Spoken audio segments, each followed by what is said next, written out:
merci, non, non. On a évoqué tout à l'heure la défense de la langue française. Je vous dirais que dans les rangs de l'unité que j'ai l'honneur de présider, il y avait des gens qui ne savaient pas parler français du tout. Mais ils ont retenu 2 mots au moment où on les a fusillés. Ils ont crié « Vive la France !»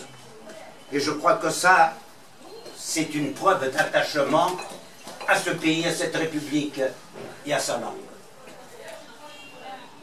Il y a un autre point qui me paraît important, vous y êtes revenu et j'y reviens encore, entre le vote blanc, parce que beaucoup de gens m'ont dit, mais du moment qu'on vote blanc, vous l'avez expliqué, j'en redis quelques mots là aussi dessus, c'est le nombre de votants qui importe. En France, il y a eu tant d'exprimés, même s'il y a eu 50% de blancs, il y a eu tout de même tant d'exprimés. Alors que ce qui est important, c'est précisément cette abstention en disant, mais les gens ne se sont pas dérangés pour cette Europe-là, ils n'en veulent plus. Et je crois que c'est un élément important. Et dernier problème que je vais évoquer, c'est que on nous dit que si on sort de l'Europe, on va être tout seul. Il faut être sérieux. Si la France sort de l'Europe, il n'y a plus d'Europe. Je crois que l'Europe éclate complètement. Mais j'ai dit l'autre soir dans une assemblée avec le Yarrick, qui peu ou prou défendait l'Europe, je lui ai dit, mais enfin, que fait-on dans l'Europe? Lorsqu'on a demandé l'avis du peuple français, 15 600 000 personnes ont dit non lors du vote sur la Constitution. Et nos députés, nos sénateurs qui sont censés nous représenter, la majorité de ces gens-là se sont assis très tranquillement sur les 16 500 000 Français qui avaient dit non.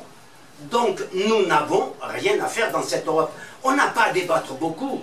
On n'a rien à faire là-dedans. La seule solution qui nous reste, c'est de nous battre de toute force pour le respect d'abord de ceux qui sont morts pour cette République, pour ce pays. Vous savez, je l'ai déjà dit des tas de fois, je le répète, j'ai 52 de mes camarades qui sont morts sous la torture.